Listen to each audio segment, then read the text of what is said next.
Bonsoir, vous allez bien? Bien et vous? Prenez place. En général, les invités qui sont invités choisissent leur musique. Vous avez choisi la vôtre. En tout cas, je ne sais pas si vous la reconnaissez. J'ai eu votre assistant, on me dit, vous adorez... Alors, je ne sais pas si je prononce bien. Keith Jarrett. Kiss. Voilà, Keith Jarrett. J'ai eu Déjà, la c'est chance de voir une fois à Paris, à Playel. J'ai eu beaucoup de chance, vous savez, parce que si vous toussez dans un concert de Keith Jarrett, il lui arrive d'interrompre Ah ouais. ouais, les concerts. Le public a la pression. Donc. Exactement.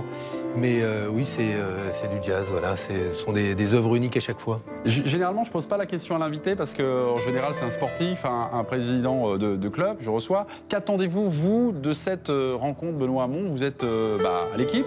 Qu'est-ce que vous attendez? Si je vous dis un peu de plaisir, oui, oui, un peu de plaisir. D'abord parce que j'aime beaucoup parler de sport en général. Je suis assez consommateur de sport. Je dis consommateur parce qu'en ce moment, je pratique un peu moins avec l'élection présidentielle. L'agenda est trop intense pour arriver ne serait-ce qu'à se mettre une petite demi-heure de côté. Et quand j'ai une petite demi-heure, c'est plutôt pour faire la sieste que pour... donc je repose mon corps plutôt que je ne l'active. Mais voilà, donc voilà du plaisir. Et puis bon, un des échanges féconds, j'espère. Benoît Hamon, on va faire votre petite fiche de sportif. Alors, vous avez 49 ans. Vous allez avoir la cinquantaine le 26 juin prochain. Ça vous stresse, le passage à la cinquantaine? Ou alors, pas du tout, non. OK. 1m72, c'est la taille de Kevin Gamero. 1m72 environ, 1m72 vraiment? Non, à l'armée, à la Toise, j'étais plutôt à 1m71, si mes souvenirs sont bons. Mais je pense que la mesure à l'armée, en général, elle est... c'est pas pour autant que je suis pour le retour du service militaire. Hein. Ok, très bien. 65 kilos, j'allais dire environ ou non? Non, là, un peu plus au... Ah, mais je sais pas, C'est qui vous a donné ces chiffres? C'est votre assistante. Ah oui, elle a dit environ. Elle a dit environ. Voilà. C'est de l'amour à ce stade. D'accord. Non, un peu plus, je dois être à 67, 68, voire même, non, je vais même un petit 70 d'ailleurs, maintenant. Ok, droitier, oui? Oui. Droitier, pas gaucher.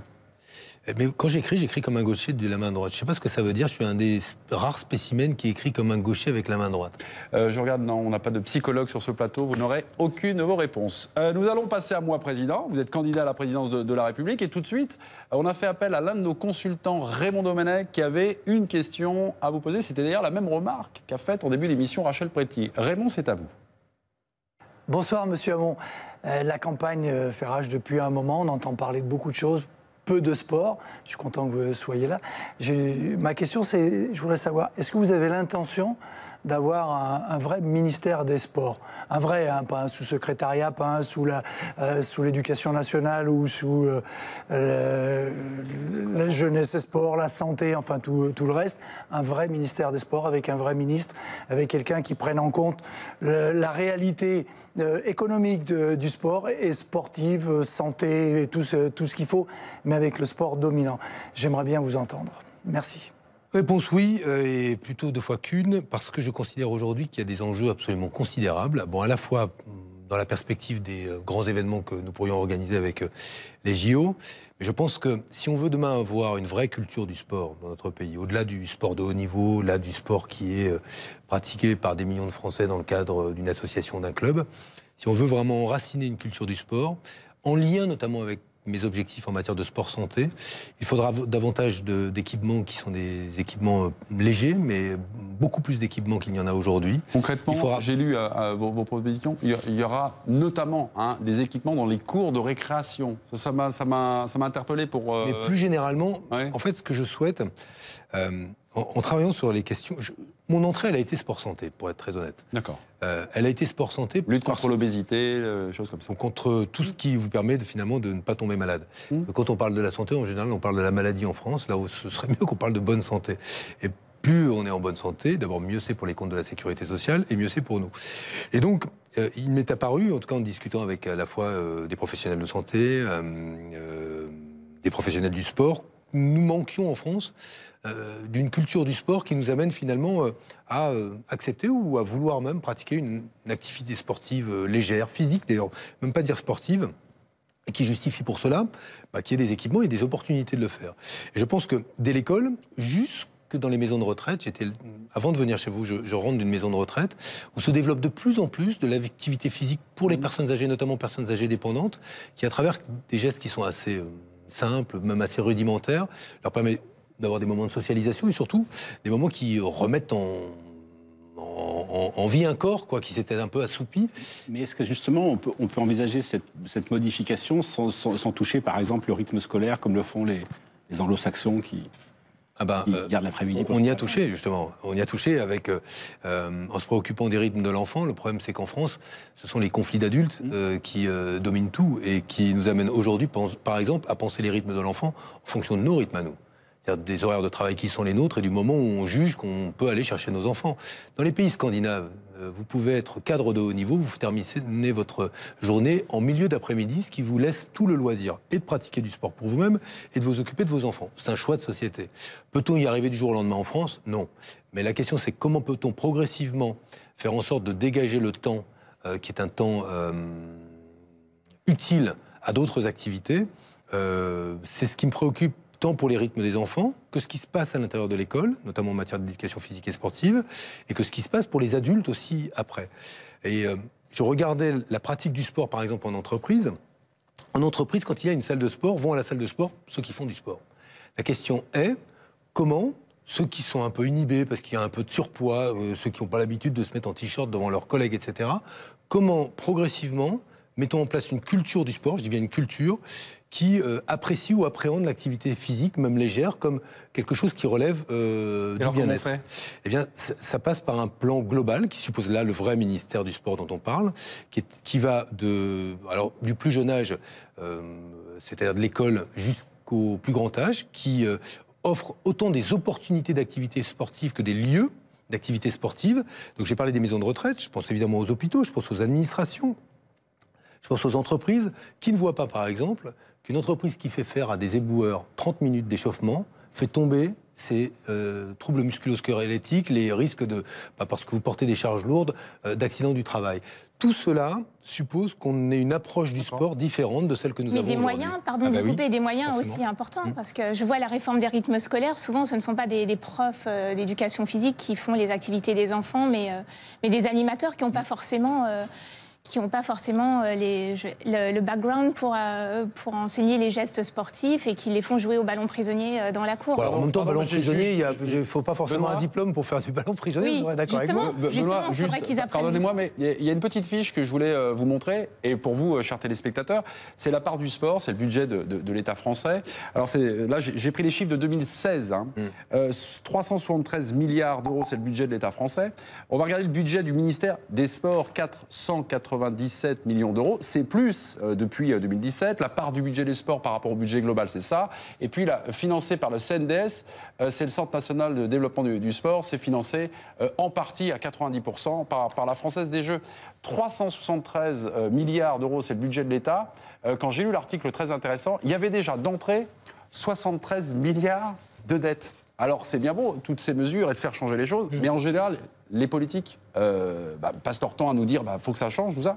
Il n'y a pas d'argent pour changer. Qu'est-ce qu'on fait? Oui, mais bon, d'abord, il n'y a jamais d'argent pour rien faire, vous êtes d'accord avec moi, sauf qu'on a quand même tous les programmes. Je pense M. Fillon qui dit qu'il n'y a pas d'argent, par exemple, il met quand même 50 milliards de plus de dépenses fiscales pour alléger, pour supprimer l'ISF, alléger les charges des entreprises, donc il les trouve bien quelque part, ces 50 milliards. Donc moi, je considère que la question est de savoir où prend-on l'argent pour financer des politiques publiques nouvelles. Il y a des recettes, il y a d'abord des politiques qui rapportent de l'argent, qui ne voient pas, par exemple, que si vous donnez davantage de pouvoir d'achat aux gens, ils le consomment. S'ils le consomment, ça remplit les carnets de commandes des entreprises, donc ça augmente les impôts qu'elles payent, etc., etc. Si on parle du sport santé, alors là, c'est très facilement finançable. Par quoi? Par les coûts évités. Je vais prendre un exemple. Aujourd'hui, on sait que l'activité physique régulière permet d'éviter la récidive de cancer du sein. Ça a été prouvé par notamment un très beau groupe associatif qui s'appelle Ciel Bleu, qui travaille avec des personnes atteintes de maladies chroniques, des personnes âgées dépendantes, des personnes âgées en général. On voit que le cancer du sein tombe et les récidives, il coûte en moyenne 100 000 euros. Le soin lié au cancer du sein et à la récidive. Aujourd'hui, les protocoles d'activité physique qui font tomber de 50% cette récidive ont coûté quelques dizaines, sinon quelques centaines d'euros. Qui ne voit pas que là, nous gagnons un argent considérable. Sauf que nous sommes aujourd'hui, pardon de le dire, dans l'incapacité de penser les bénéfices de ces investissements. On va vous dire combien ça coûte immédiatement, alors que ça rapporte beaucoup plus à moyen et long terme. Eh bien, finançons aujourd'hui, par l'assurance maladie notamment, ces investissements, d'où ma proposition, que soit remboursée par la sécurité sociale, désormais, l'activité physique légère quand elle est prescrite par un médecin. Benoît Hamon, on va parler de la santé avec également, on va faire peut-être un grand écart idéologique. Je vais donner la parole à Gilles Favard. Gilles, j'oriente un peu, mais vous vouliez parler peut-être à Benoît de l'assouplissement de la loi Evin. Non, mais c'est pour ça que j'ai dit que je n'étais pas tout à fait d'accord avec vous politiquement, mais que vous étiez sympathique. C'est que je me permets de vous dire, vous avez un raisonnement juste, très juste, pertinent, mais le socle est faux. C'est ça le problème. C'est-à-dire le socle est faux. Vous êtes un Européen convaincu. On est le seul pays en Europe où la loi sur les alcools sont interdites. Ce qui vous fait perdre à peu près, je pèse bien mes mots, dans les stades. Ah, pardon. Oui, dans les stades. La consommation d'alcool. Je ne dis pas la consommation, je parle de la publicité. Je parle de la publicité. Vous prenez tous les pays européens, que ça soit dans le football, dans le basket, dans le rugby, vous avez les bières et vous avez les marques d'alcool. On ne va pas les citer, on ne va pas leur faire de publicité, nous, puisqu'on n'a pas le droit à cause de votre ami Evin. Donc on ne va pas les faire. Donc le problème, c'est que tant que vous n'allez pas réguler ce genre de choses, où vous êtes pris par une dictature des minorités depuis de nombreuses années, vous êtes pris par ce schéma-là, il faut vraiment révolutionner ce genre de schéma. Il faut surtout rentrer dans le basique. Vous savez, dans les stades, vous y allez. Vous êtes dans les loges, vous êtes dans les endroits VIP, vous buvez du champagne, vous buvez du whisky. Non, mais ça m'est arrivé. Mais vous savez qu'on a une vie en dehors des invitations. Vos collègues politiques en boivent. Vous en buvez pas. Mais celui qui est assis 25 mètres en dessous de vous, qui a payé sa place, lui, quand il va à la buvette, on lui dit la bière, elle est sans alcool. Vous dites ça à un cheval de bois, il vous met un coup de pied. C'est illogique. L'idée aussi, c'est pour les clubs. L'idée, c'est que l'avenir du sport elle joue par le fait qu'on serve de la Cointreau dans les stades. Ça fait partie. Non, ne transformez pas. Mais comme je trouve c'est un poil caricatural entre ceux qui boivent du champagne. Oui, mais j'ai le droit de l'être un peu. J'ai le fait exprès. Mais quand vous êtes le premier fabricant de vin de champagne en France et qu'à Reims, vous n'avez pas le droit d'appeler le stade Champagne, ou qu'à Bordeaux, vous faites ce qu'il y a de mieux au monde et vous n'avez pas le droit d'appeler le stade des vins de Bordeaux, ou après dans les autres appellations, c'est quand même un peu bizarroïde. C'est quand même vous tirez une balle dans le pied. Non, mais moi, je veux dire. Ça dépend de quel est le sujet. Bon, le sujet c'est sur le sport. Même... Et là, on est plutôt dans le financement du sport professionnel. Mais l'alcool tue combien de personnes par an ? Oui, alors la cigarette a tué combien de personnes? Vous laissez les... mais pourquoi vous laissez les buralistes ouverts? Alors pourquoi vous laissez les bureaux de tabac ouverts? 50 000, on a fait sur le paquet de cigarettes. Aujourd'hui, c'est le paquet neutre. Moi, qui suis un ancien fumeur, j'ai vu les nouveaux paquets de cigarettes. Je peux vous assurer que ça me... Non, mais moi, je vous mets à l'aise, j'ai jamais fumé de ma vie. D'accord. Mais donc, pour moi, ce sont des règles qui ne tiennent pas. Attendez, vous m'avez posé des questions. Oui, mais je suis assez... Sinon, vous regardez votre visage dans l'écran, vous parlez tous les deux. Non, je vous regarde vous. Je vous regarde vous. Vous êtes là, je vous regarde. Oui, mais pour l'instant, j'ai pas eu le droit de parler. Vous êtes pire qu'un politique, vous. C'est pour ça qu'ils m'ont fait venir. Ce que je veux dire, c'est que quand on est responsable public, on est défenseur en théorie de l'intérêt général. Ouais. Dans l'intérêt général, il y a à tenir compte aujourd'hui de tous ces morts liés à des addictions liées à l'alcool, addictions liées au tabac, et plus généralement au-delà des addictions, au fait que la consommation excessive de tabac et d'alcool produit des maladies cardiovasculaires, des cancers, produit tue. Donc, il y a une législation en France qui vise à réduire les risques. Elle est d'autant plus légitime, cette législation, à mes yeux, que nous avons une politique dans ce domaine-là qui a plutôt des résultats qui vont dans le bon sens. Cela étant dit, si la question que vous posez, c'est celle du financement du sport, je m'en préoccupe autant que vous, ça me paraît être une question centrale, surtout que l'impression des Français, c'est pas qu'il manque d'argent dans le sport, en tout cas du sport de haut niveau. Vous avez qu'à voir la petite opération Racing Stade Français, on n'a pas eu l'impression que c'était tellement guidé par le sens qu'était du beau jeu, de la qualité du projet sportif, mais bien par des logiques d'argent, au mépris total d'ailleurs des supporters qui payent leur abonnement, et au mépris total des joueurs. Donc la question c'est, aujourd'hui, comment est-ce qu'on finance de l'activité sportive? Moi je suis sensible à ce que vous dites sur le fond, c'est de savoir comment on diversifie les financements de façon à ce qu'on continue à avoir du sport de haut niveau, accessible d'ailleurs à des prix raisonnables aux téléspectateurs lambda, qui n'est pas obligé de passer par un abonnement à des prix tellement prohibitifs qu'en fait, il n'y ait plus un ouvrier dans les stades, comme ça se passe aujourd'hui en Angleterre d'ailleurs. Donc moi, parlons-en de cela. Mais c'est parlons-en. Ça, en fait, le problème, c'est celui de la compétitivité du sport français professionnel à l'échelle européenne par rapport à l'harmonie, effectivement, de la loi sur la publicité de l'alcool et du tabac, et par exemple à la fiscalité. Et il y a un problème de compétitivité à l'échelle européenne. Oui, mais est-ce qu'elle se joue seulement là-dessus? La réalité, c'est pourquoi est-ce qu'on a le Real de Madrid et le Barça d'un côté. Aujourd'hui, on a le Paris Saint-Germain qui prouve qu'avec ou sans alcool, on a des clubs... Non, c'est pas le système qui l'a produit. D'accord. C'est un mécénat exceptionnel. Oui, c'est un mécénat exceptionnel. Mais En Espagne, vous avez combien de clubs qui sont... Il y en a 2 en Angleterre, il y en a quoi? Non, mais c'est pas ça. Oui, mais ce que je veux dire, c'est qu'on en arrive à ce qui était d'ailleurs le projet à une époque des grands clubs européens. Je me souviens que l'AS défendait ça, le principe d'une ligue européenne sous la forme de franchise qui serait celle... Ça revient assez régulièrement. Oui, mais où finalement, ce qui voudrait dire... Moi, j'avais... mais c'est un marronnier, mais c'est la tendance. Ce qu'il faut... Prenez un pays comme le Portugal, c'est pas des buveurs, c'est pas, on peut pas, personne, on caricature certains pays qui boivent. C'est une marque de bière, le sponsor du championnat, c'est-à-dire que si demain on va dire n'importe quoi, ça peut être le hand, le basket, ça peut être parce qu'on l'alcool qui je vais sortir du soit associé au sport, non? Oui. Mais vous voulez bien légaliser le cannabis, c'est associé à la santé. Mais justement pourquoi? Parce qu'aujourd'hui, on laisse des gamins aller se camer en allant au contact de dealers qui peuvent leur vendre du crack, du cristal et toutes sortes de choses. Là où nous savons justement que si nous voulons encadrer les addictions dangereuses au cannabis, il vaut mieux, comme au Portugal, puisque vous citiez l'exemple du Portugal, faire en sorte de savoir qui consomme pour pouvoir lui permettre d'en sortir. C'est quand même mieux d'avoir des médecins qu'un dealer à côté de soi. Une question parce que je crois savoir que vous êtes né à Brest, où on a toujours tendance à dire que avec un excellent club de foot. Tout à fait, avec les Bretons. Mais est-ce que vous pensez que les gens vont boire plus quand ils vont au stade, parce qu'il va y avoir que la Ligue française va être sponsorisée par X marque d'alcool, ou parce que dans le stade, il va y avoir 4 panneaux de marques de bière? Est-ce que vous pensez que les gens qui vont arriver au stade vont plus boire? D'abord, je pense que c'est pas parce qu'ils vont plus boire. Je pense qu'aujourd'hui, inciter à avoir une consommation raisonnable d'alcool et de tabac, c'est bon pour la santé des Français. Voilà. Le football français rapporte au fisc 743 millions d'euros par an en 2015-2016. Est-ce que l'État français, pour revenir un peu, ce que disait Gilles, mais un peu pour dépasser, l'État français a-t-il tout intérêt à ce que le football français de très haut niveau soit compétitif en fait? Comme amateur de sport, oui, on aimerait qu'on le soit peut-être davantage que nous ne le sommes. Est-ce que c'est lié à la manière dont le sport est fiscalisé? Est-ce que c'est lié aujourd'hui à la manière dont l'État prélève sa dîme sur le sport? Je ne suis pas fondamentalement convaincu par cela. Et puis, j'observe quel est évidemment le marché européen des clubs de foot. Tout ça serait dû à quelques happy few. En Angleterre, on parle des 4 ou 5 clubs qui dominent régulièrement la première ligue depuis quoi? Je veux dire, 20 ans, Leicester, c'était l'anomalie qui confirme et qui nous ramènera à voir cette année probablement Chelsea ou j'en sais rien gagner. Mais ce que je veux dire, c'est que moi, ce qui me préoccupe dans le sport, et je trouve qu'en France, maintenant avec le PSG c'est un peu compliqué, même avec Lyon avait été quand même longtemps on s'y avait dominé, c'est l'idée qu'on puisse avoir des championnats ouverts.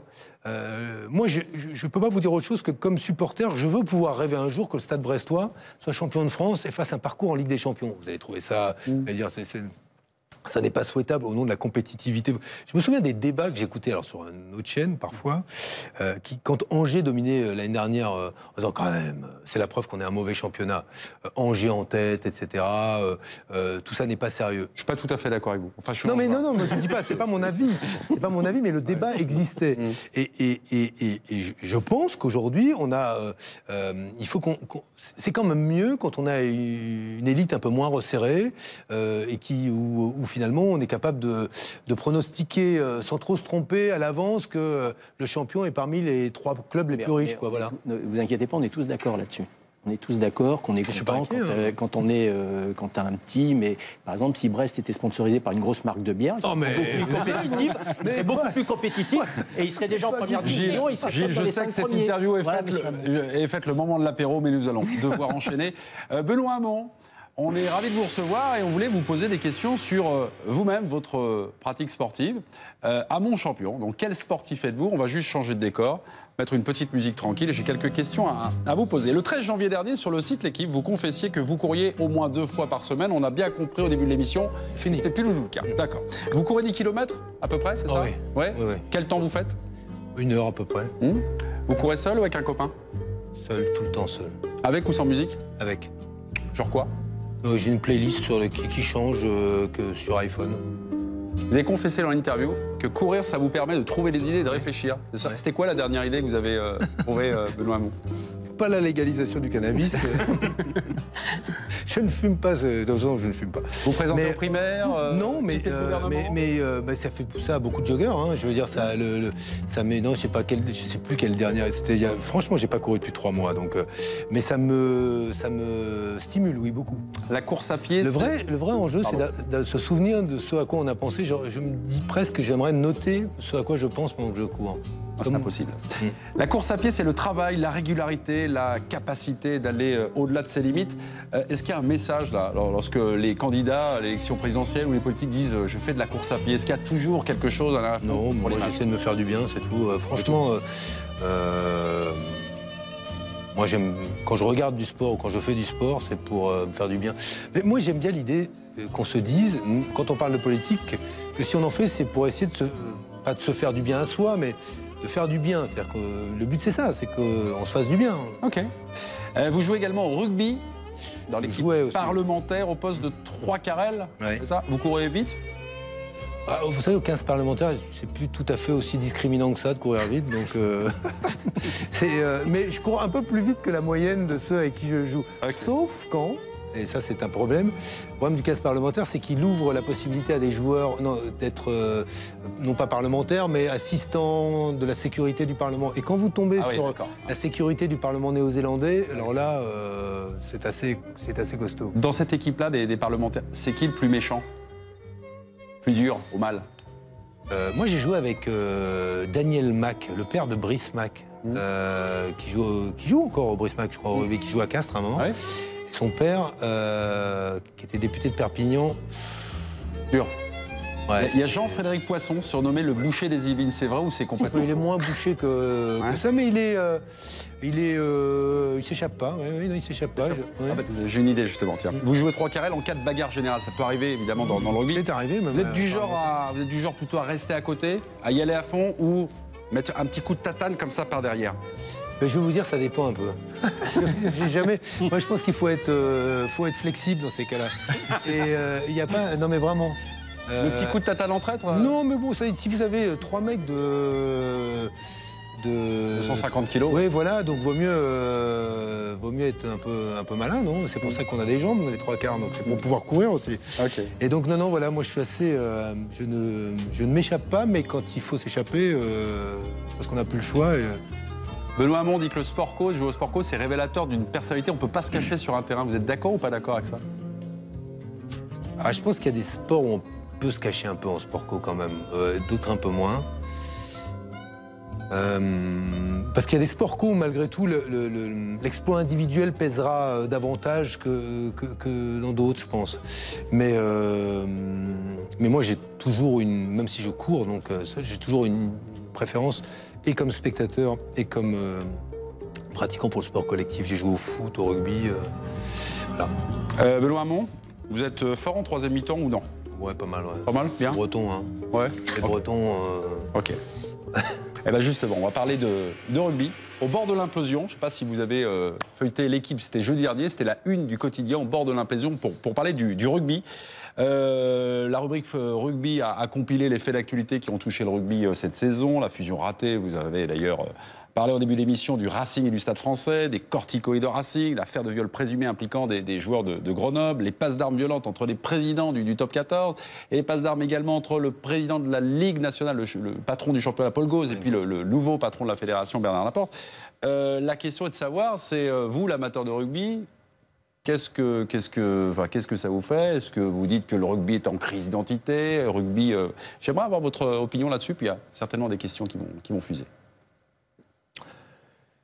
Bon, moi je trouve comme beaucoup que ça va très vite là dans le rugby, peut-être un peu trop vite, au sens où on a l'impression que le rugby de haut niveau est devenu d'abord beaucoup affaire d'argent, ce que je peux comprendre. Hein, il y a des investissements considérables qui sont nécessaires. On leur demande de jouer la Coupe d'Europe, de jouer un championnat qui est quand même un championnat extrêmement difficile, avec quand même des effectifs qui sont maintenant très grands. Hein. Je veux dire, c'est pratiquement 3 équipes de rugby qu'on aligne à chaque fois en début de saison. Mais la question, c'est les hommes là-dedans. Et ce qui, moi, me frappe dans le rugby actuel, c'est d'abord la violence des impacts, quand même, c'est saisissant.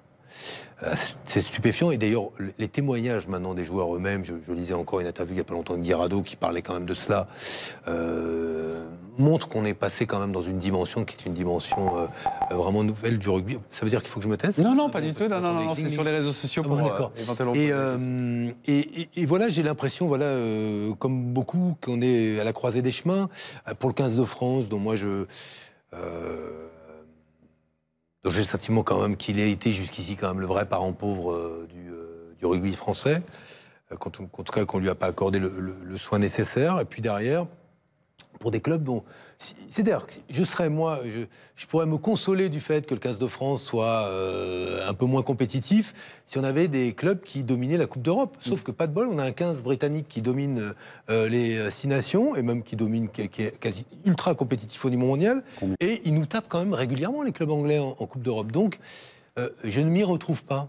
Et donc je me réjouis, comme futur président de la République, de pouvoir en parler avec le président de la FFR et le président de la Ligue. Vous avez des questions sur le rugby ? Peut-être, Rachel ? Oui, quelles sont vos solutions alors justement pour renforcer le 15 de France ? Est-ce que vous êtes plutôt d'accord avec Bernard Laporte Je ne sais pas si moi je suis bien placé pour donner des solutions. Vous avez un avis, vous connaissez bien. Oui, mais je suis attentif à voir ce que les contrats fédéraux donneront ou pas. Ça m'intéresse de voir. Je vois qu'il y a des débats. Je sais que ce modèle-là existe dans des pays, des nations du Sud.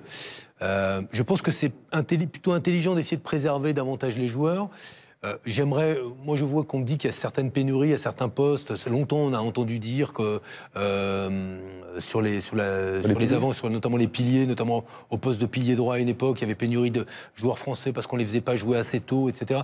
Donc moi je lis comme tout le monde. Je peux pas me mettre à la place à la fois des éducateurs, des spécialistes. Il me semble en tout cas que le système fonctionne mal quand il fait autant de casse, quand à la fin on a des clubs qui sont moyennement compétitifs en Coupe d'Europe et une équipe nationale qui est moyennement compétitive au niveau international, alors que nous avons 20 fois plus de licenciés que l'Écosse, l'Irlande, le Pays de Galles.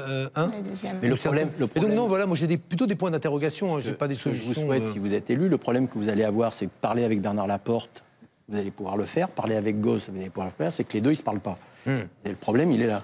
Donc il va falloir les rassembler et qu'ils se parlent. Mais vous avez tout à fait raison. Mais le problème qu'on rencontre dans le top 14, c'est que la compétition est devenue telle que maintenant, pratiquement, tous les jeunes Français ne sont que remplaçants. Ouais. Ils ne jouent jamais.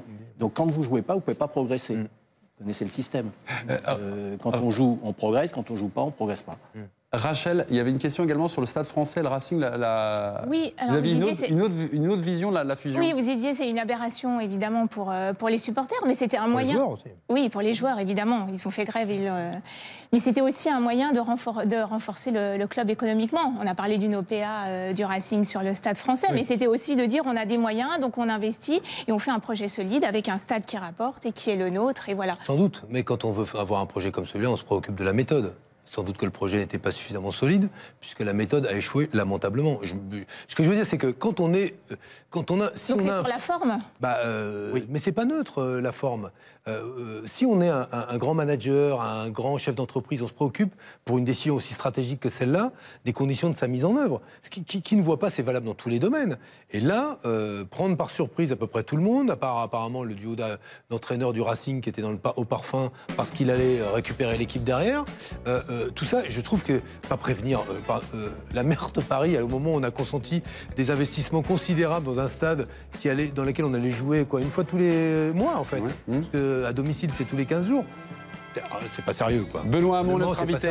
On a déjà vu mieux, quoi. Benoît Hamon est notre invité. On a encore une demi-heure à passer. On marque une pause. Juste après, on parlera d'un petit thème. On n'en a pas trop parlé. C'est Benzema en bleu. Qui est plus en... Bah oui. À tout de suite.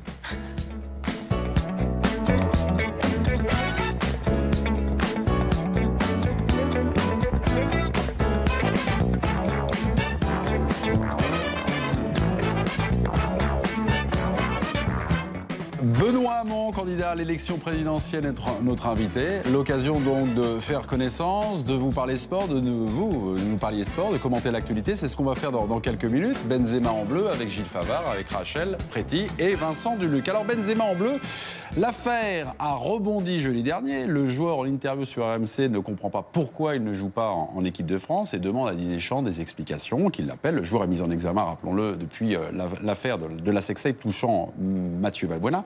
Et samedi dit également, un autre commentaire m'a alerté. Éric Cantona sur Eurosport déclare ceci: la France est un pays vraiment étrange. Si vous êtes accusé, vous êtes exclu indéfiniment de l'équipe nationale de football, référence donc à cette affaire, mais vous pouvez encore vous présenter à l'élection présidentielle. Voilà, une petite pique à Marine Le Pen et à François Fillon. Vous êtes d'accord, pas d'accord avec factuellement, il a raison. Il a raison dans le fait que, par exemple, François Fillon, qui parle toujours d'Allemagne, en Allemagne, il ne serait plus candidat. Ce serait, au revoir, monsieur Fillon. Donc factuellement, il a raison. Après, d'abord, il n'est pas dit que Benzema soit indéfiniment exclu de l'équipe de France. Depuis un an, lui. Donc on ne sait pas, peut-être qu'il y reviendra. Le problème de Benzema aujourd'hui, c'est qu'il y a une génération d'attaquants qui, entre-temps, marquent des buts, arrivent, et voilà. Et moi, dans la peau du sélectionneur, ce sont des choix difficiles. Le meilleur exemple de ça, pour dire que c'est compliqué, c'est que Giroud, chaque fois qu'il joue, il marque quasiment. Alors qu'assez spontanément, on ne le prendrait pas forcément. Vu en plus ses perfs à Arsenal qui sont quand même en dents de scie, le fait qu'il ne joue plus, etc. Bon, bref. Mais il marque. Voilà. Bon, la polémique autour de Benzema, elle était née du fait que. Moi, j'ai jamais pensé que le choix était. De Deschamps était un choix lié à l'origine, etc. Je pense que ça lui est totalement étranger, Deschamps, ce genre de mauvais sentiments-là. Après, il y a un climat en France. Et je comprends qu'on se sente atteint par ce climat, qui est un climat en France raciste, pas chez tout le monde, mais il existe et il est fort. Et donc, voilà, il y a du coup de la colère, du ressentiment. Maintenant, non, Cantona a factuellement raison. Bon, après, il appuie là où ça fait mal. C'est un peu sa marque de fabrique. Mais pour Benzema, au-delà de l'environnement, il y a quand même le fait que une partie du buzz médiatique est venue aussi de la classe politique qui a instrumentalisé le débat Benzema. Alors qu'en revanche, on ne l'a pas entendu du tout, par exemple, dans l'hypothèse, dans le cas de Karabatic. C'est quelque chose qui peut troubler un peu. Oui, c'est vrai, mais pourquoi ? Parce que aux yeux de certains, Benzema était l'archétype du jeune joueur issu de la banlieue, non respectueux de la République, de ses principes, etc. Moi, je me souviens des polémiques parce qu'il ne chantait pas la Marseillaise, etc., etc. Bon, peu importe. Mais il est révélateur des failles de la société française, de sa mauvaise conscience, de ce qu'il a travaillé en profondeur, et notamment vis-à-vis de la jeunesse des quartiers, de tous les préjugés aujourd'hui qui traversent la société française.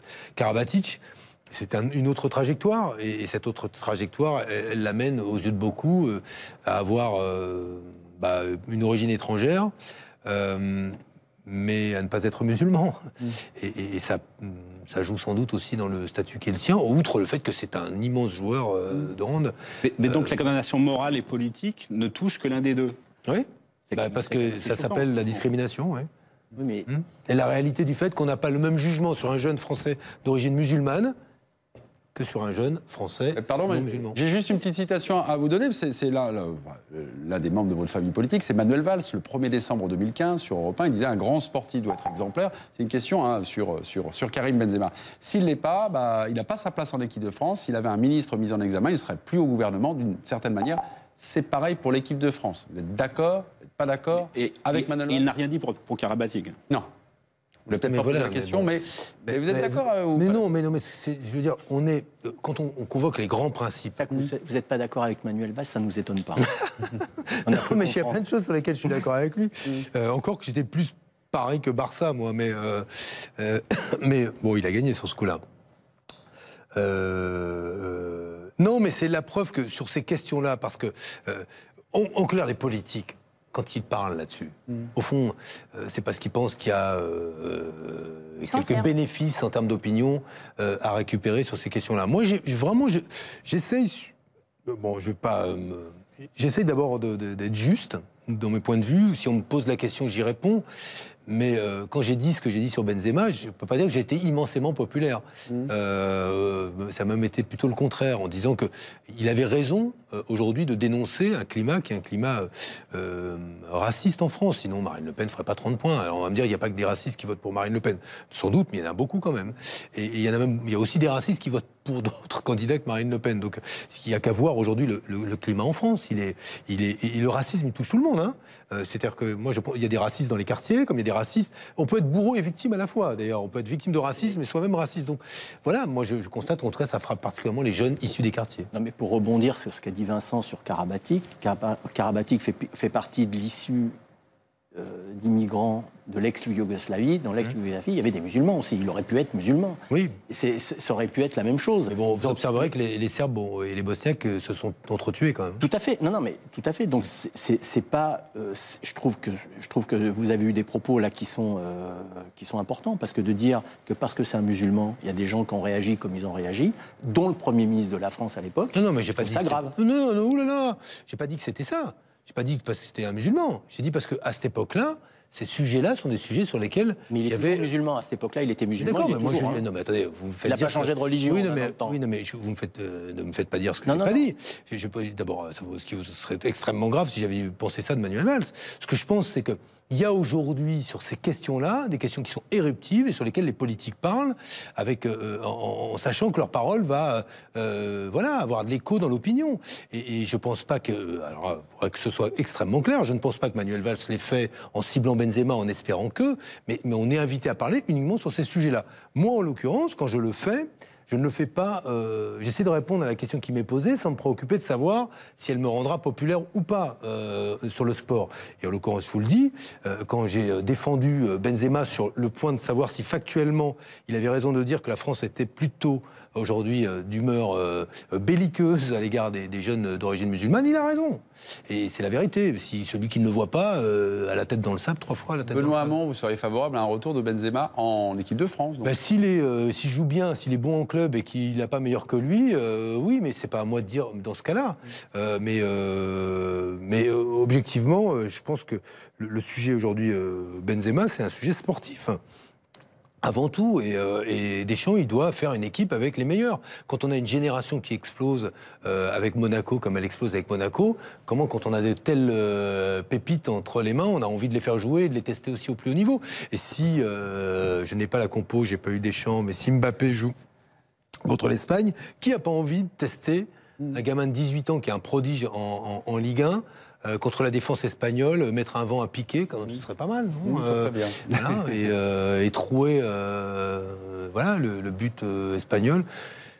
Moi, je serais, à titre personnel, ravi. Benoît Hamon, on va continuer de faire connaissance. J'ai juste une petite interview à vous proposer. Il joue Piqué ou pas? D'ailleurs, je ne sais même pas s'il joue. Éventuellement. On n'a pas encore d'informations, nous n'avons pas encore la composition.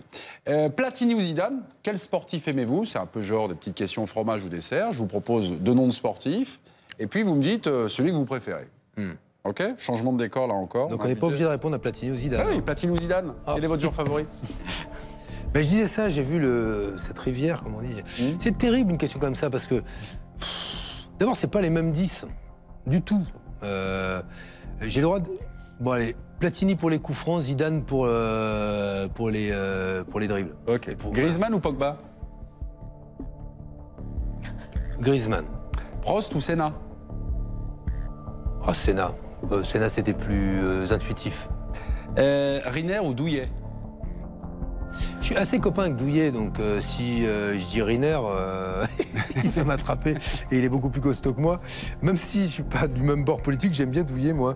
Mais bon, Riner, je ne le connais pas, mais bon, il a un palmarès qui tout le monde s'incline. Alors, si mes souvenirs sont bons, il a un gros palmarès aussi parce qu'on fait des championnats du monde plus régulièrement qu'avant ou plus fréquemment qu'avant, mais... Vous seriez capable de le dire en le croisant? À qui, à Riner? Ouais. Je lui dirais, mais de loin. Okay. Federer ou Nadal? Federer. Alors là, pour les mêmes raisons que Senna, Prost. Je trouve qu'il y a l'un qui est plus intuitif, un peu plus magique, quoi. Quel est le footballeur le plus drôle sur cette photo? Regardez, vous allez regarder votre écran de télévision. J'ai 2 photos à vous proposer. On les a ou pas? On les a. Trop tard, j'ai posé la question. Voilà. Alors j'ai François Hollande en 2008, ou Valéry Giscard d'Estaing lors de la campagne 74. Alors, le plus drôle, c'est qui? Non, mais il fait un méchant pointu quand même, Valéry Giscard d'Estaing. Je sais pas ce que c'est, mais ça ressemble quand même à tout, sauf à un geste non, je crois que c'est une frappe brossée enroulée fantastique. Ça ressemble à un pointu, là où François Hollande, quand même, là, il se tient, quoi. Je trouve que ça... Okay. Il a Voilà, des chaussures de foot, en plus. Donc le plus drôle, c'est Valérie. Quel est le sportif le plus décalé, là encore, sur deux photos? Allons-y, mes amis en régie. Alors j'ai François Fillon, au bord d'une Ferrari, ou Marine Le Pen. Bah, Ferrari, ça correspond bien à ses costards, déjà. Ouais. Et Marine Le Pen, écoutez, bon, bah, je sais pas où c'était, mais le côté, vous savez, comme on appelle aux États-Unis, les rednecks, Ouais. ceux qui votent pour Trump, ça lui va bien. Ok. Bah, tiens, justement, quelle est la photo la plus flippante? La troisième. On a opposé le président des États-Unis au président, enfin chef de l'État. Poutine qui met Ippon ou Donald Trump qui, pendant spectacle de catch, a rasé quelqu'un. La plus flippante, c'est laquelle? Bah, d'abord, je suis pas fan de Poutine, mais il faut lui reconnaître d'être un sportif apparemment accompli, oui. Puis c'est du vrai sport, là, où c'est du catch. Le catch comme une drôle de discipline, et puis donc avec... non, mais je trouve Trump assez ridicule, cette photo, là où au moins Poutine, même si je le redis, c'est quand même tout sauf ma tasse de thé, c'est se tenir, quoi. Ok. Il y a une question Un essentielle. tatami, c'est quand même pas pareil que le bord d'un ring ring de de catch. Ouais. Une question essentielle. C'est là où les élections vont jouer pour vous. Allons-y. Paris Saint-Germain ou Olympique de Marseille? Toujours, je suis désolé, je suis infidèle, moi, Olympique de Marseille. Ah ouais. Bah oui, mais c'est comme depuis tout petit, j'avais le Stade Brestois et l'OM, et voilà. Moi, je pense qu'il faut être fidèle dans la vie, même. Puis vous savez, le problème du foot, c'est que ça se commande pas. Une fois que vous avez que le cœur a parlé, vous avez beau être déçu, énervé. J'en ai une dernière, hein, Ouais. vraiment. Vous préférez être président de la République ou que Brest remonte en Ligue 1? Ah oui, Alors, président de la République, je ferai une Ligue 1 à un club avec le Stade Brestois, ce qui me permettra. Non, moi, président, le Président de Stade la Brestois sera. Bah, je pense, les supporters du Stade Brestois m'en voudront pas. Il y a qu'une occasion pour qu'un Brestois soit président de la République, c'est celle-ci. Il y aura d'autres occasions pour que le Stade remonte, mais ils vont remonter de toute façon. Ils sont bien cette année. Ok. On a un excellent entraîneur en plus. Paris 2024. Paris, ville candidate à l'organisation des JOLT. Ça va se jouer en septembre prochain contre Los Angeles. Je donne la main à Rachel Préti qui s'occupe donc de cette candidature pour le quotidien L'équipe. Rachel, c'est à vous. Dans votre programme, donc, vous dites que vous soutiendrez la candidature. Donc concrètement, ça veut dire quoi? Bah, concrètement, ça veut dire se tenir directement aux côtés de la ville organisatrice, et notamment des animateurs de la candidature, le président l'a passé, Tony Estanguet, Madame Hidalgo, et faire en sorte que l'État garantisse les investissements qu'il faudra consentir pour que tous nos équipements soient prêts, que les infrastructures en matière de transport soient prêtes, que la sécurité soit assurée. Et cet engagement, je le prends. En plus, je considère que cette candidature peut être un moteur pour le plan sport santé et au-delà, l'inscription de la culture sportive que je souhaite voir se déployer en France, parce que plus on aura d'équipements, plus il y aura de liens entre le sport amateur et le sport de haut niveau, plus je vois ça comme une opportunité, et je réfléchis pas seulement, là encore, à cet investissement comme une charge. Voilà. Je crois on peut être aussi instruit par l'expérience. Regardez ce qui a dysfonctionné au Brésil, dysfonctionné en Grèce. Il y a quelques exemples, ou à Londres, et voir ce qui, à partir des infrastructures existantes, peut être modernisé, ce qu'il faudra construire. Mais moi, je trouve je suis pas très inquiet par la facture JO. Voilà. Je crois qu'on a... 6 milliards Les 6 milliards? Oui, 6 milliards d'investissements, oui, mais on a derrière des possibilités d'exploiter avec, je crois, ces investissements et de les faire fructifier très importants. C'est pas très populaire, hein. En général, les JO, partout dans le monde, à chaque fois, il y a des villes candidates qui ont eu des référendums, et le réferdum des villes candidates, enfin, en tout cas des gens, des électeurs, disaient non, ça coûte trop cher, on dépasse toujours les budgets. Alors là, on nous fait une promesse, peut-être, pardonnez-moi, une promesse de politique, en disant non, cette fois-ci, on ne dépassera pas. Et on ne paiera pas d'impôts. Voilà. Bon, après, il y a aussi des gains en termes de croissance, et que on peut voir tous les désagréments qui sont liés sur le court terme à l'organisation des JO, à part dans certains pays, qui sont d'ailleurs des pays qui avaient... la Grèce qui a connu une crise qui, indépendamment JO ou pas JO, la crise elle était là. Le Brésil, honnêtement, l'impression, moi j'y ai pas été au JO à Rio, mais que c'est vraiment à la dernière minute qu'on a mis les dernières peintures sur les derniers, sur les équipements, dans un pays lui aussi traversé par une profonde crise. Donc dans ces cas-là, ça pèse d'autant plus lourd. Moi, ce que je crois, c'est que nous sommes un pays d'abord rompu à l'organisation d'événements de haut niveau et internationaux, qui avons quand même toutes les infrastructures, tout le génie civil pour construire des équipements qui ne soient pas, comment dire, exploitables qu'une fois, quoi. Le but, c'est que tout ça s'inscrive dans la durée. Et voilà, moi je pense qu'une politique sportive ambitieuse doit pouvoir exploiter l'organisation des JO comme un moyen et un moteur pour se donner des ambitions. Pour la France d'abord. On ne sait pas faire. Le Stade de France, là, lorsqu'il a été lancé, je me souviens que c'était Édouard Balladur qui avait juré qu'il allait avoir un club résident. On n'a toujours pas de club résident dans ce Stade de France qui coûte une grosse facture. Le Red Star. Voilà, peut-être le Red Star. Vous seriez favorable, vous, à un club résident au Stade de France? Je pense qu'il faut à un moment ou à un autre assurer des revenus qui soient des revenus réguliers à ce stade et qu'il faudrait qu'il y en ait un. Alors lequel maintenant Non, mais le contrat a été fait de telle manière que le consortium avait intérêt à ce qu'il n'y ait pas de club résident pour toucher l'indemnité de l'État, en fait. Oui, mais il faudra tôt ou tard que ce stade serve aussi et davantage au sport. Donc moi, est-ce qu'on sait faire? Oui, on sait faire. Après, on n'est pas obligé de passer des partenariats publics-privés avec certains équipements sportifs où finalement l'essentiel du fardeau repose sur le public et l'essentiel des recettes et des profits sur le privé. Et on le voit, moi je vois le Vélodrome de Saint-Quentin en Yvelines, c'est un partenariat public-privé. On verra. Les habitants de l'agglomération, il y a Trappes dedans. Trappes, c'est pas une ville très riche, ont consenti que ce vélodrome dans lequel ils ne vont soit fait avec des investissements publics. Il faut qu'il y ait un retour sur investissement. Alors, de quelle manière? D'abord par le fait de pouvoir profiter du vélodrome, que l'équipement soit loué, qu'il y ait des concerts dedans. Mais voilà, il y a trouvé le bon équilibre. C'est là-dessus que moi, je suis attentif. Rachel, il y avait une question sur le lobbying. Oui, on a un bon dossier, mais ça ne suffit pas. Il y a aussi du lobbying. Vous marrez, pourquoi? Parce que dans ce genre d'événement, quand on parle lobbying, on parle triche, en fait.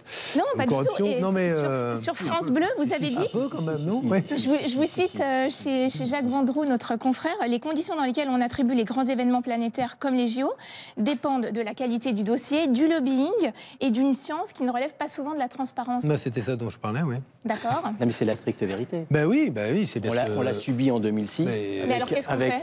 Qu'est-ce qu'on fait? On essaie d'avoir un très bon dossier. Avec un maire qui est passé complètement à côté du et le sujet. lobbying, c'est-à-dire de montrer, au-delà des aspects dans lesquels nous ne tombons pas, fort heureusement, au-delà des aspects qui ont pu expliquer que tel ou tel pays obtienne tel ou tel événement, s'assurer que les atouts qui sont ceux de la France aujourd'hui, les garanties qu'on offre sur la réussite de l'événement, concentrent l'intérêt d'une majorité de pays. Voilà, mais il faut avoir sans doute un meilleur dossier quand on ne veut pas tricher que quand on est prêt à tout. Mais il faut accepter, en fait, d'obtenir une bonne cause par des mauvaises actions? Non, non, on l'a pas fait. Je préfère qu'on perde, honnêtement, plutôt qu'on se mette à tricher, parce que c'est en plus une logique qui est dotée, vous n'êtes même pas certain qu'elle vous donne l'événement. Et ce que je regrette, c'est que ces instances internationales, il y a quand même quelques scandales là, qui tournent à la fois autour de la Fédération internationale de foot, le Comité international olympique, où on voit qu'en gros, les pratiques qui étaient ou la Fédération internationale d'athlétisme, quelques livres aussi un peu à charge, où on sait qu'il y avait des voix qui s'achetaient quand même. Non, mais de tout temps, ça a été ça. Moi, j'ai un souvenir de 82, quand Chirac voulait déjà les Jeux pour 92. Il avait pris Monique Berlioz, qui avait été jetée du CIO, et les types qui devaient voter pour Monique Berlioz. Donc déjà, les politiques ont quand même progressé à ce niveau-là, parce qu'il fallait quand même la trouver, celle-là. La fille qui se fait virer par le CIO, on la met en tête de proue pour qu'on vote pour elle. Donc bon, ça avait été vite réglé, parce qu'à l'origine, ça m'arrange, je voulais les Jeux de 92 et on ne pouvait pas lutter. Et là, je pense qu'on a une grande chance, parce qu'il n'y a pas trop de concurrence. Il y a Los Angeles. Qu'est-ce qu'on risque? Les gros sponsors américains, c'est juste le poids des gros sponsors américains qu'on risque. Rachel Préti, autre question? 2024-2028, si on ne les a pas en 2024, est-ce que vous dites, contrairement au comité, pourquoi pas 2028, si le CIO décide de faire une double attribution? Est-ce que vous dites pourquoi pas? Je ne sais pas, écoutez, moi je pense qu'il faut se concentrer sur un objectif 2024. Nous on est prêts, on a un bon dossier, d'autres dossiers sont tombés. Voilà, je pense que c'est bien de courir un seul lièvre à la fois. Autre question sur la commission d'évaluation arrive entre les présidentielles et les législatives. Le dîner de gala avec la commission d'évaluation, vous y pensez déjà, au cas où? J'avoue que le 13 mai. Ça va venir vite, 5 jours après. Comptez sur Anne Hidalgo pour vous aider. Non, mais là je le ferai avec joie, hein, d'abord. Hein. Oui. Parce que la première semaine, elle sera joyeuse, forcément. Au moins, celle-là. Mais je le ferai avec joie, avec joie. En plus, je m'entends très bien depuis très longtemps avec Anne Hidalgo, que je connais depuis très très longtemps. Nous étions ensemble, nous avons travaillé ensemble, plus jeunes, donc ce sera avec un immense plaisir. Est-ce que vous pensez, est-ce que cette fois-ci, vraiment, les sportifs sont devant et les politiques ont réussi à se mettre un peu derrière? Je vais faire un mot facile, je trouve qu'il y a une bonne équipe de France, mais c'est un peu facile. Mais j'ai plutôt ce sentiment-là, moi, c'était tout bête, j'étais dans l'avion il n'y a pas longtemps, j'avais pas fait attention, il y a Estanguet qui est venu me voir avec la passée. Je trouve qu'ils sont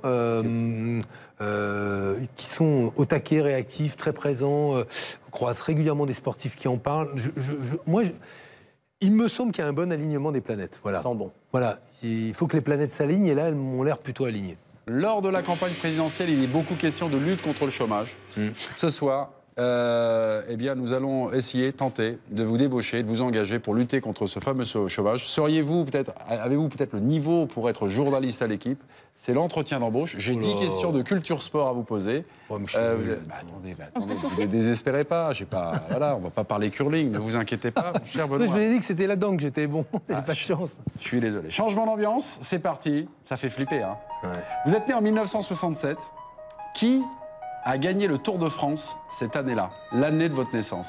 J'ai un quiz, j'espère au moins j'ai 3 réponses, non? Même en 67. Il est décédé la semaine dernière. Oui. Il est revenu dans l'actualité la semaine dernière. Non mais ils m'ont dit. Eh, les gars, vous voulez un poste au ministère ou quoi? Bon, Roger Pinjon. Ouais, mais j'aurais pas été. Qui a gagné, deuxième question, qui a gagné le Grand Prix d'Australie ce week-end? Ce week-end? Ouais, ce week-end. Il y a le Grand Prix d'Australie, question actu comme ça. C'est mal parti, Benoît. Ouais, mais moi, alors là, j'avoue, je ne sais même pas du tout. Je n'ai pas regardé. Sébastien Vettel. Lors du tournoi Destination 2017. Alors, je vais vous dire, sport mécanique, encore que. Mais vraiment, ça fait longtemps que je ne suis plus. C'est l'entretien d'embauche, Benoît. Oui, pardon. En plus, c'est pour un poste à l'équipe au cas où je perde. Lors du tournoi Destination 2017, combien de matchs a perdu la France? On a gagné. Quelle nation? Alors, on a perdu contre les Anglais, on a perdu contre les Irlandais, on a battu les Gallois, on a battu les Italiens évidemment, et on a battu les Écossais, donc on a perdu 2. Ok, bonne réponse. Ouf!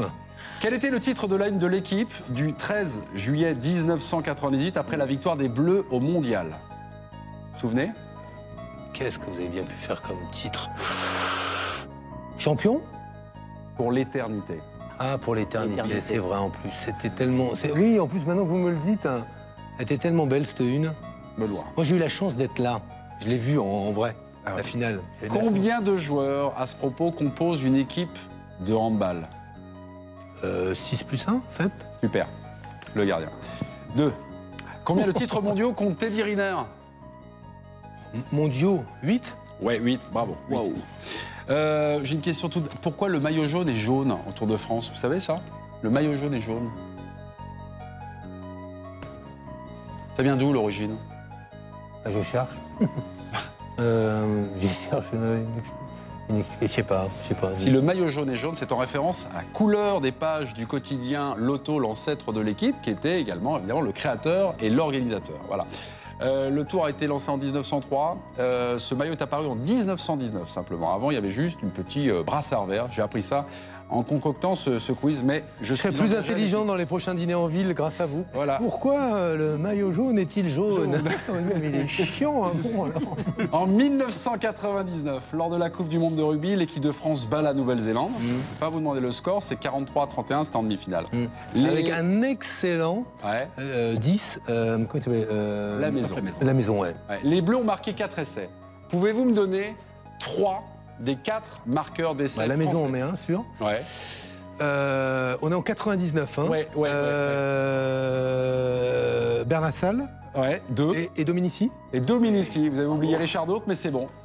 Oui, Dortmund, on a combien en régie? avec une petite, on est à 4 sur 8. avec un jeu au pied. On est au bord du CDI. Enfin, c'est plutôt CDD pour l'instant. Brest est Et deuxième de Bernard Ligue 2. Salle avec, je me souviens, c'est Magne qui, si mes souvenirs sont bons, ils sont tous les deux à la course, sur une interception, ou un coup de pied, ouais. Benoît, ça vaut qu'un point.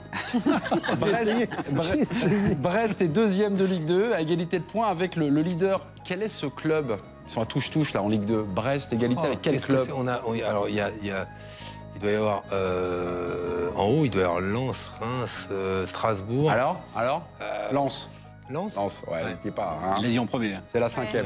Là, on est au CDD, là. Et la dernière question, ça a déterminé le CDI. La meilleure saison du Stade brestois, on a fini première combien? division. On finit 5e. C'est lors de la saison 86-87. À quelle place a terminé cette saison-là le Brest Armorique? Vous me dites? 5e? 6e? Ça se joue là. 5e, Ça se joue là. dans mon souvenir, c'est 5e.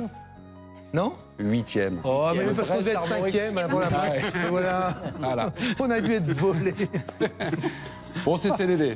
Bon, c'est pas mal, c'est le fait. Ouais, là, Merci beaucoup, Merci en tout cas, Benoît Hamon.